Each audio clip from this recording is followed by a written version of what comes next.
What's going on, guys? Welcome back to Blue Collar Diesel channel. So as you see, here's a different truck. There's the OG 5.9.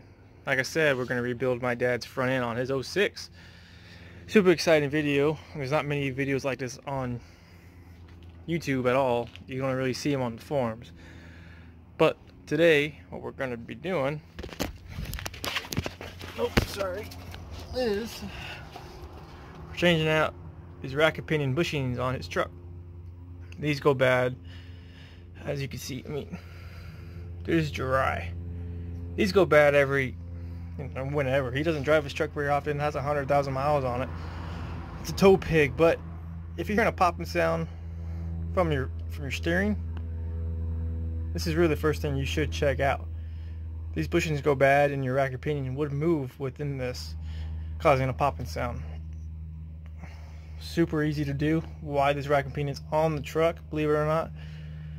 You don't have to disconnect anything besides these two, and I believe these are 21 mils, half inch, and they have a locking tab like your shocks will, so you don't even have to put a wrench on the back of these. But when you do take these off, factory Loctites, these red Loctite, so super simple. You got an impact or something, buzz off the front one, break it loose, buzz it off. These two slide right out, and they have a little valley they sit in, so they're not moving nowhere. Alright guys, this is what you're going to need to do the job. You're going to need 21. You don't need a long, you can use a stubby, but I just have this long one on hand. Half inch, and of course you need your half inch ratchet. Breaker bar, else you're going to kill yourself doing this. And just two little flat screwdrivers. And a new part, obviously. So this is what it looks like. This is on my 03 Ram, two-wheel drive, rack and pinion bushing. So as you can see, they just get bad.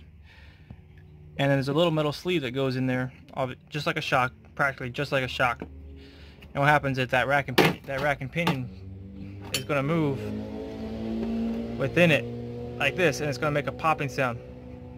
So you pry up, behind it as you go. These things eventually you're going to be able to pop them out. So the one on the back, just like that, on each side, metal sleeve that goes in the middle, and you're going to have some nice lithium grease that comes with the new packaging. I'm waiting on my dad right now to come bring them, and I'll go ahead and show you that stuff here in a minute. Let's get started.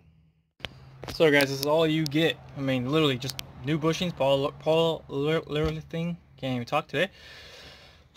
Super good. This is the kind of rubber you want. I mean, as you can see, it's nice and stiff compared to my old ones, not his, but I mean, you could squeeze these ones all for days. These ones, nope, not so much. But you get the lithium grease, it comes with it. You don't need more than this, trust me guys. I mean, this will last you even 2 trucks. And here's the brand he went with. Made in USA, because America. And that's the part number for all you guys. You can pause it right there on the screen. I believe he got this online somewhere, possibly Amazon. I'm not 100% sure. It should work out good. Stay tuned. Quick side note. Just a quick side note. I had to drive about 600 miles to come to my dad's house and mom's house. Completely different state, but I had a hit. I had to go through the farmland. I don't know if you guys pick up all on camera, but my truck is covered in fly shit. No one likes that stuff on their truck. I mean, as you can see, it's all over my mirrors, all over my windshield, cab lights. You don't want this stuff to dry on your paint. So what's going to happen is bugs have acid. It's going to chew up your paint. So what I always bring with me when I come across state lines is, come guys, speed up. It's not a sponsored ad. I wipe down my truck with this, and it comes right off. Let me show you. So as you spray the speed wipe. I mean, yes, you have to use some elbow grease. I mean, you can't beat that. That is great stuff, man. I mean, I wax my truck every 6 months, so things come off a little easier for me. But I'm gonna get started to do this, and then we can work on that monster.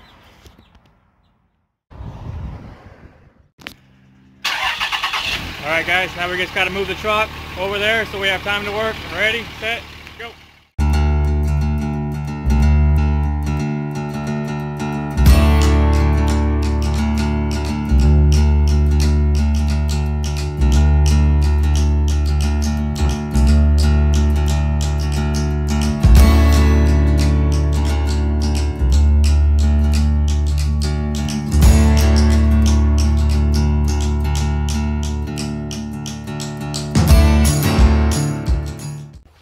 So as you saw me get the other ones out, so once all of them are free, you practically can just pick this thing up. So once you leave your tie rods connected, and you'll be able to get those screwdrivers in these little gaps to pry them out. And then these are your little metal sleeves I was talking about earlier, and they just pop right out, one on each side.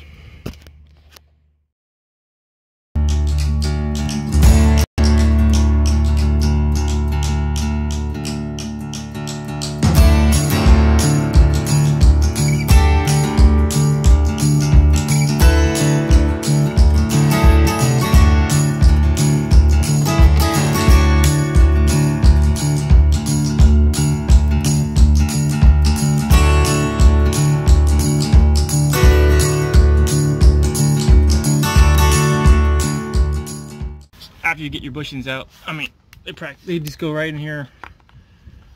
So once you add your new lithium ion grease that comes with these bushings, you slide it right in, and then your other one goes on the other side. Simple as that.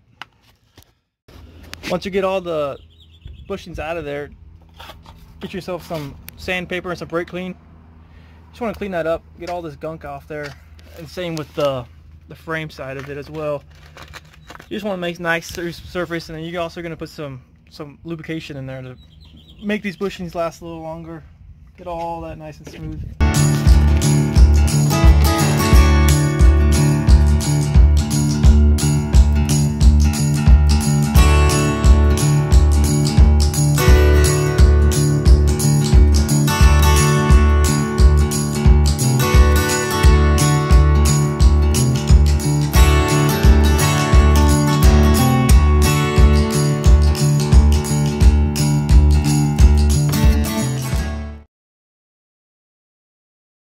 Alright, once you got it all lubed up, all you do is just literally just push it right in. Maybe it's a little tight because it's new. Okay, so you want to put these bushings in first. I mistakenly forgot. The metal sleeve does not go in with it, so you put these things first, and then you put the metal sleeve in. I had to use dead blow, help give me some persuasion, and smack these things in. So they are a tight fit, because you got to remember they are new and they're not all worn out like the old ones. Once that is, wipe off the old grease, slap the bolts on back in, and down on the back, don't forget your Loctite, and you're going to be good to go.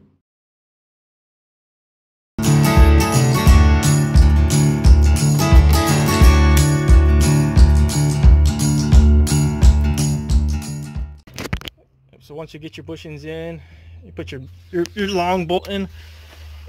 You have that. Make sure you put that tab inside that hole on both sides. You're going to put some Loctite on there. Tighten this down. I do not know the foot-pounds. I just know they're tight. Just super tight. Snug these things down pretty good. You do not want these things coming loose. Once you do that, you're going to be all set. Alright, once you guys are all done with that, you guys are good to go on your rack and pinion bushings. Now you should not have any more steering slap in your rack and pinion. If you do, go ahead and look at your other steering components like your tie rods and sway bar brackets and upper and lower ball joints, things like that. But your rack and pinion will not have any more play in it. Just recapping things that you're going to need. Here's your old rack and pinion bushings. As you can see on these ones, they're pretty bad, just like mine were. But you're going to need a nice breaker bar. This is some old fence posts we had laying around. 1/2-inch ratchet with a 21 socket. Your lithium ion grease that comes with your sway bar, or not your sway bar, your rack and pinion bushings. 2 flathead screwdrivers so you can pry it out, and a hammer. We use the blow by, but you can probably use whatever hammer you would like. Other than that, guys, you take it easy. Thank you for watching. Subscribe to Blue Collar Diesel.